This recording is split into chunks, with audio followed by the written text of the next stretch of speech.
Hello everyone. Now let us start chapter 5, solid, liquids and gases. Okay.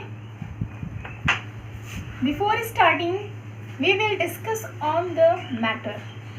Matter. What is matter? Look, we all are surrounded by the matters. Okay. Matter is anything that has occupies space and has weight.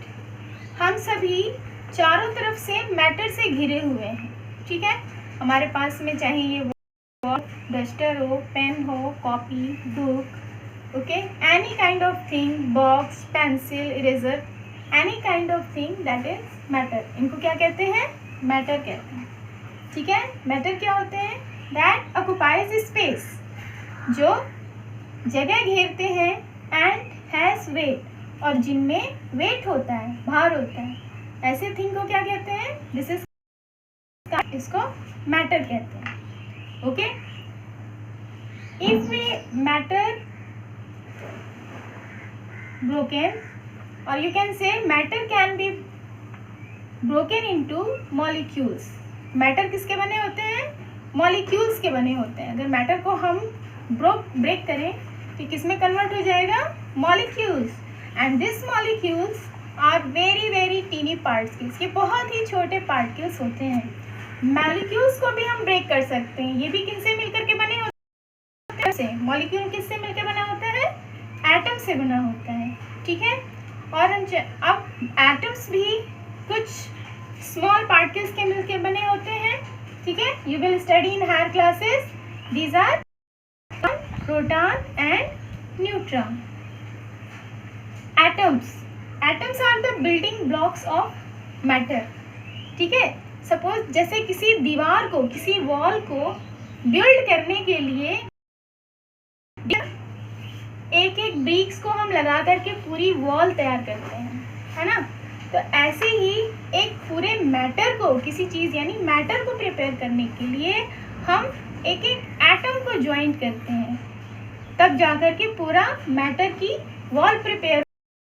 Okay, so that atoms are the building blocks of matter. Now, if these atoms are of same kind, then these are called elements. अगर atom एक ही तरह का हो, जैसे carbon का atom है, carbon को हम कैसे कैपिटल C से डिनोट करते हैं. ठीक है, तो अगर मान लीजिए कोई कोल है, कोयला, तो ये किसका बना होगा? कार्बन का.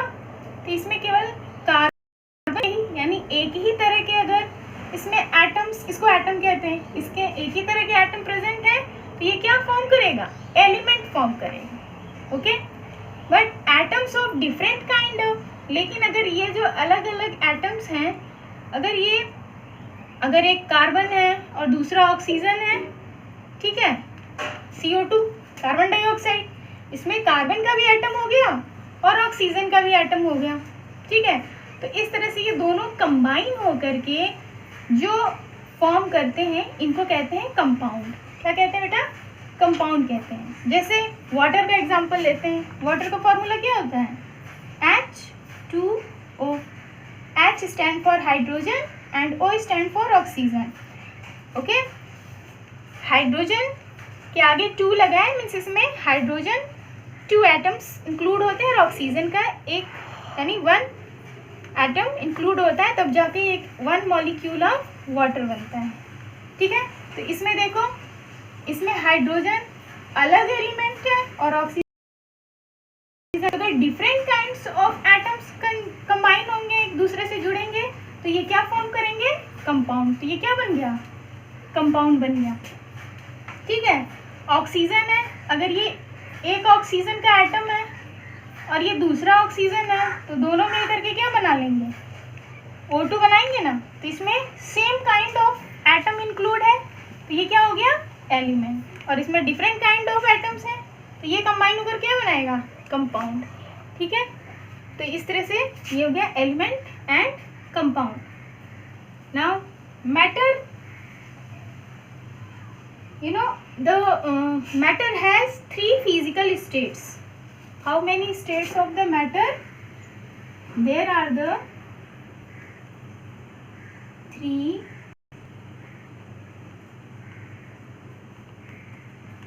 Physical states of matter. Okay, matter के कितने स्टेट्स होते हैं? 3 स्टेट्स होते हैं। यानी कोई भी मैटर हो, कोई भी चीज़ हो, जैसे ये मैटर ही है, वाइट बोर्ड है, आपकी बुक है, पेंसिल बॉक्स है, लंच बॉक्स है, कोई भी चीज़ हो, लिक्विड मिल्क है, ऑयल है, ऑक्सीजन एयर है, हाइड्रोजन है, दीज ऑल आर मैटर। ये सब क्या है? मैटर होते हैं। ठीक है, तो ये 3 कंडीशन में दिखाई देते हैं। फिजिकल स्टेट्स मतलब उनका एक्सटर्नल फीचर, बाहर से देखने में ये 3 स्टेट्स में दिखाई देते हैं। Number 1, first solid, second liquid and third is gas. कोई भी मैटर हो वो 3 कंडीशंस में हो सकता है, या तो वो सॉलिड होगा, या वो लिक्विड होगा, या फिर गैस होगा। Okay, solid, liquid, gas. Solid का एग्जांपल लें तो solid like duster, okay, book, stone, like that. Liquid, milk, oil, water, these all are liquid. Gas, air, smoke, oxygen, these are gas form of matter. Okay, now by their structure, look this structure carefully. अभी मैंने आपको बताया matter किसके बने होते हैं? Molecules के बने होते हैं। ठीक है ना, ये मॉलिक्यूल्स हैं, लाइक दैट। ये कोई मैटर है जो किसका बना है? ये मॉलिक्यूल्स हैं। These are molecule. ओके, और मॉलिक्यूल्स एक सॉलिड की कंडीशन में क्या होता है कि इसके जो मॉलिक्यूल्स हैं ये काफ़ी एक दूसरे से क्लोजली कंपैक्ट होते हैं। ओके, क्यों होते हैं? क्योंकि जो मॉलिक्यूल्स हैं इनके बीच का जो अट्रैक्शन है, ये सब एक दूसरे को खींच रहे हैं, अट्रैक्ट कर रहे हैं। यानी जो फोर्स ऑफ अट्रैक्शंस है, दे have very much, they have the great force of attraction. Solid के कंडीशन में जो मॉलिक्यूल्स के बीच में जो फोर्स होता है, फोर्स ऑफ अट्रैक्शन होता है, सबसे ज़्यादा होता है, बहुत ज़्यादा होता है। तो कब एक दूसरे को तेज़ी से खींच रहे हैं तो एक दूसरे के पास पास बने हुए हैं, और इतने पास हुए हैं कि काफ़ी क्लोजली कंपैक्ट हैं, और वो सॉलिड फॉर्म में होता है। ठीक है, लेकिन लिक्विड में क्या क्या होता है? वन थिंग और, the space between this molecules के बीच का जो ये स्पेस होता है बेटा, इसको कहते हैं इंटरमॉलिक्यूलर स्पेस। इस स्पेस को क्या कहते हैं? स्पेस मतलब खाली जगह। तो जब मॉलिक्यूल्स के बीच में खाली स्पेस होगा, एम्प्टी स्पेस होगा, that is called intermolecular space. तो आप देख रहे हैं, इस स्ट्रक्चर को ध्यान से देखिए। इस सॉलिड में क्या हो रहा है? इनके बीच में क्या आपको कोई स्पेस दिख रहा है? नहीं दिख रहा है, because they have very less, और you can say no intermolecular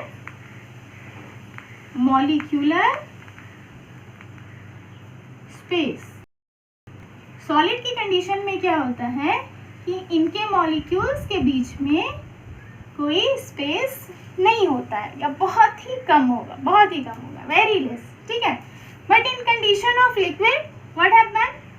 you see these molecules some far to each other compared to this solid molecules.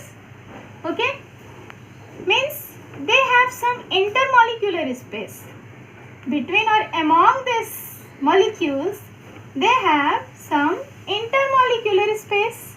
You see that? So they have the nature to flow. A milk can flow, water can flow, oil can flow. These all things are the found in the state of liquid, because they have some intermolecular space. Okay, why they have intermolecular space? You know that? You see, among these molecules have some attraction, some force of attraction. But in case of liquid, this force of attraction is lesser than the solid molecules so that they flow. Okay? Liquid के जो molecules होते हैं इनके बीच का जो force of attraction होता है वो सॉलिड के मॉलिक्यूल्स के कंपैरिजन में थोड़ा सा कम होता है, तभी तो ये थोड़ा दूर दूर है. अगर ये अट्रैक्शन बहुत ग्रेट होता, बहुत ज़्यादा होता, तो ये सॉलिड फॉर्म में कन्वर्ट हो जाता है ना. लेकिन चूंकि इनके बीच का जो फोर्स ऑफ अट्रैक्शन है वो कंपेयर टू सॉलिड कम होता है, इसलिए मॉलिक्यूल्स थोड़ा सा दूर होते हैं और इस वजह से इनमें इंटरमॉलिक्यूलर स्पेस बन जाता है. ठीक है. अगर यही force of attraction very very less हो जाए, बहुत कम हो जाए, यानी ये जो मॉलिक्यूल्स हैं एक दूसरे से फ्री हो जाएं, तो ये बहुत ही फार हो जाएंगे, which we are seeing in the gas. Gas state में दिखाई देता है. गैस स्टेट में जो मॉलिक्यूल्स होते हैं, the molecules are very far to each other. You can say the intermolecular space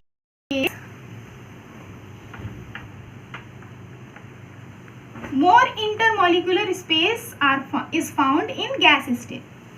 More intermolecular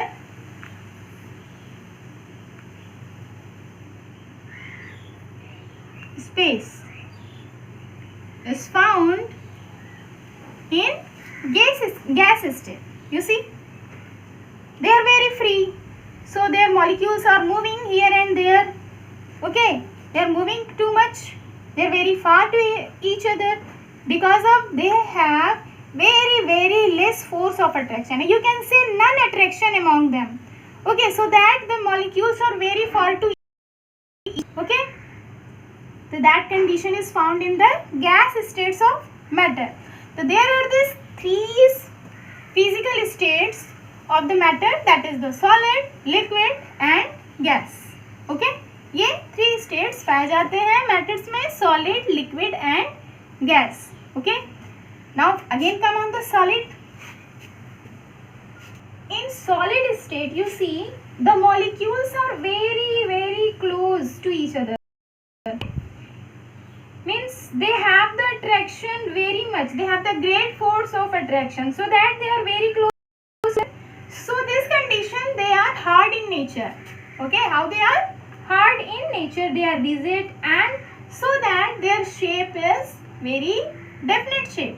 Okay, इनके मॉलिक्यूल्स बहुत ही क्लोज होते हैं, इस वजह से इनका जो शेप होता है वो कैसा होता है, डेफिनेट होता है, निश्चित होता है, वो एक स्थायी होता है, definite. They have the definite shape. Okay, and they have definite volume. They have definite volume. What is volume? Do you know? The space which is covered by this substance, that is called its volume. Okay, तो you see ये solid phase में है ही, और इसको जिस जगह रखेंगे ये इसका definite है, तो उतना ही हर जगह कहीं भी रखेंगे उतना ही स्पेस कवर करेगा. मीन्स इसका वॉल्यूम भी कैसा होता है, डेफिनेट होता है, नॉन चेंजेबल होता है. Okay, in case of liquid what happen, you see they have some intermolecular space, along with they have less force of attraction compared to this solid molecules. They have less force of attraction. Okay,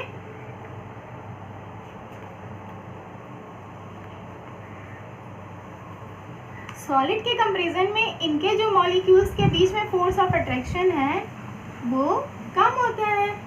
ठीक है, इस वजह से जो ये molecules हैं थोड़े दूर हो जाते हैं, इस इधर उधर मूव करते हैं, इससे ज़्यादा मूवेबल होते हैं. ओके, तो what happens, their shape is indefinite, indefinite shape. Okay, for example you see water. पानी को हम अगर बावल में रखें तो वो बावल के शेप का हो जाता है. अगर ऐसे बावल में रख दो ये वाटर को तो बावल का शेप ले लेगा. ग्लास में डाल दो उसको, वाटर का दिया ग्लास में, तो ये वाटर किसका शेप ले लिया, ग्लास का शेप ले लिया, ठीक है। मीन्स हम लिक्विड को जिस कंटेनर में डालेंगे वो उसी कंटेनर का शेप ले लेता है, यानी उसका जो शेप है वो डेफिनेट नहीं होता है, निश्चित नहीं होता है, सर्टेन नहीं होता है। Means liquid has indefinite shape, okay, but their volumes are definite volume, लेकिन इनका वॉल्यूम कैसा होता है, डेफिनेट वॉल्यूम होता है, वॉल्यूम चेंज नहीं होता है। 1 लीटर वाटर हमने बावल में डाला और बड़े बर्तन में अगर 1 लीटर हम उसको डाल रहे हैं तो वो उसमें 1 लीटर ही रहेगा, वो वॉल्यूम उसका चेंज नहीं होगा, ठीक है। तो लिक्विड की कंडीशन में क्या होता है, they have indefinite shape and definite volume. What's about the gas state? In gas what happens? In gas condition, you see, they have the more intermolecular space. Along with, they have none portion. You can say very less, equal to none. Okay. So these molecules are very far to each other. Okay. So then their shape is how? Indefinite shape and indefinite volume. Okay, in gas condition they have indefinite shape and indefinite volume. Okay, for example, अगर हम किसी कमरे में कहीं perfume की शीशी open करते हैं तो उसमें से परफ्यूम रिलीज होगा, ठीक है। तो जब परफ्यूम रिलीज करेंगे तो परफ्यूम क्या होगा, वो गैस फॉर्म में होता ही है, पूरे कमरे में फैल जाएगा, उसके जो मॉलिक्यूल्स हैं वो पूरे कमरे में फैल जाएंगे, इसके मॉलिक्यूल्स ऐसे दूर हो जाए। मतलब उसको हम जितने बड़े कंटेनर में डालेंगे, जितने बड़े स्पेस में ओपन करेंगे, वो उतना स्पेस पूरा कवर कर लेता है। क्यों? क्योंकि इनके मॉलिक्यूल्स के बीच में जो अट्रैक्शन है वो न के बराबर होता है, वेरी लेस होता है। फोर्स ऑफ अट्रैक्शन, कोई बाउंडेशन नहीं होता है, वो मूव करने के लिए कहीं भी जा सकते हैं। तो इस वजह से जो इनका शेप है वो इनडेफिनिट होता है। भाई अगर उसको हम बैलून में भरेंगे तो बैलून का शेप हो जाएगा, और ट्यूब टायर में डालेंगे तो ट्यूब टायर का शेप हो जाएगा, ठीक है। अगर उसको हमने कम वॉल्यूम वाले बर्तन में रख दिया, अगर वो छोटे स्मॉल किसी रूम में कर दिए तो रूम का वॉल्यूम ले लेता है। बैलून में डाल दिया तो उस बैलून का वॉल्यूम का ले ले, क्योंकि वो जितना जगह या जितना स्पेस ऑक्युपाइज कर रहा है वही तो उसका वॉल्यूम है, तो उतना जितना स्पेस कवर करेगा वो वॉल्यूम है। तो गैस की कंडीशन में क्या होता है, इसका जो शेप होता है इनडेफिनिट शेप होता है एंड इनडेफिनिट वॉल्यूम दे है, ओके।